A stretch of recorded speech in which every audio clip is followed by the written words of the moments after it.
ഒരു ആത്മീയ രഹസ്യം പറഞ്ഞു തരട്ടെ. നിഷ്കളങ്ക രക്തം വീണാൽ പിന്നെ ആ രക്തം നിലവിളിക്കും, കർത്താവ് ഇറങ്ങി വരും.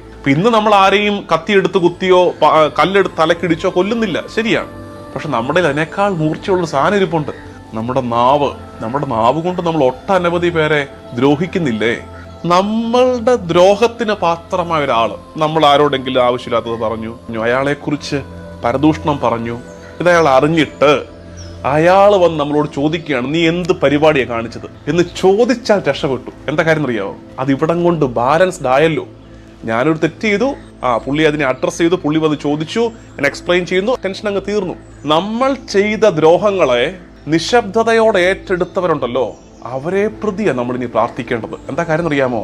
അവരുടെ നിശബ്ദത, അവരുടെ നിസ്സഹായതയാകട്ടെ, അവരുടെ ബലഹീനതയാകട്ടെ, അവരുടെ സംയമനമാകട്ടെ, ഇനി അവർക്കു വേണ്ടി യുദ്ധം ചെയ്യാൻ പോകുന്നത് ദൈവമായിരിക്കും.